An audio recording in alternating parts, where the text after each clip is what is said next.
Gubernur Papua Lukas NMB resmi ditetapkan sebagai tersangka dalam dugaan kasus korupsi terkait proyek dari APBD Provinsi Papua.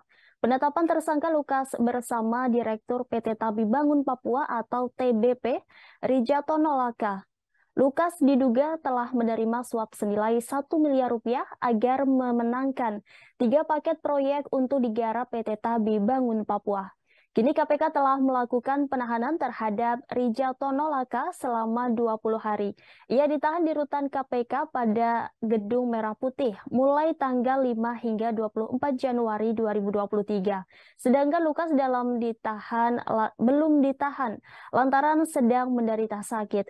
KPK juga masih memikirkan cara terbaik untuk menjemput paksa terhadap tersangka Lukas NMB dari Papua. Hal ini disampaikan Wakil Ketua KPK Alexander Mawarta saat konferensi pers pada Kamis 5 Januari. Ia menegaskan lembaga anti rasuah bukan lemah dalam menangani perkara yang melibatkan Gubernur Papua Lukas NMB. KPK, kata Alex, mengedepankan kehati-hatian dalam menangani perkara, termasuk soal upaya penjemputan paksa. Lanjut, Alex, pihaknya kini belum melakukan penjemputan terhadap Lukas NMB sebab menghindari potensi konflik horizontal. KPK menegaskan tak menghendaki adanya efek konflik horizontal dari upaya penjemputan paksa Lukas. Sehingga saat ini KPK tak bergerak sendiri dan terus berkoordinasi dengan aparat setempat dalam hal ini Kapolda Papua, Kodim, dan Kepala BIN Daerah Papua. Koordinasi dengan 3 pihak tersebut diperlukan lantaran lebih memahami medan serta situasi dan kondisi khususnya di wilayah Jayapura, tempat tinggal dari Lukas NMB. Namun KPK juga berharap Lukas NMB bersikap kooperatif dan bersedia datang ke Jakarta untuk memenuhi panggilan pemeriksaan KPK. Sementara soal permohonan Lukas berobat ke Singapura, KPK juga tidak akan melarang. Tetapi kata Alex, ia harus berstatus sebagai tahanan KPK terlebih dahulu. Sebagaimana diketahui sejak statusnya sebagai saksi hingga tersangka, Lukas NMB beberapa kali mangkir dari pengadilan penyidik. Lukas tak hadir dengan alasan sakit dan mengajukan surat untuk berobat ke Singapura. Tim penyidik KPK lalu menemui Lukas NMB di kediamannya di Kota Jayapura, Papua pada Kamis 3 November 2022 lalu dalam rangka pemeriksaan kasus. Selain itu, tim yang terdiri atas dokter KPK dan Ikatan Dokter Indonesia itu juga menemui Lukas NMB untuk pemeriksaan kesehatan. KPK pun telah memiliki berita acara pemeriksaan dari pemeriksaan tersebut sebagai salah satu syarat formal dalam penanganan sebuah kasus.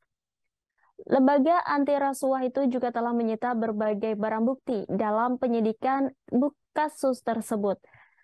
Seperti dokumen terkait dengan perkara, bukti elektronik, catatan keuangan, uang tunai dalam bentuk rupiah dan emas batangan dari penggeledahan 2 lokasi di Jakarta yakni rumah Lukas NMB dan sebuah apartemen.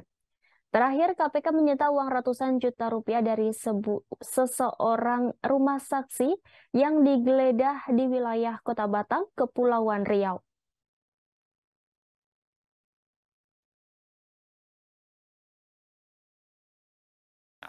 Kenapa sampai dengan saat ini KPK, seperti yang disampaikan Mas Mario, seolah-olah kami lemah. Ya.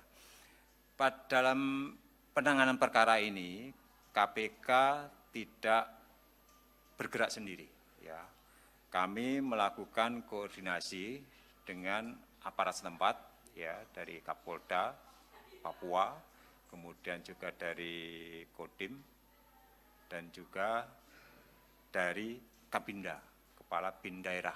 Nah, kami melakukan koordinasi kepada 3 instansi terkait tersebut, ya, untuk mengakses situasi kondisi di Jayapura, tentu saja tempat yang bersangkutan tinggal. Ya. Sekali lagi, kami tidak menghendaki adanya efek-efek yang semacam konflik horizontal dari. Terima kasih sudah nonton. Jangan lupa like, subscribe, dan share ya.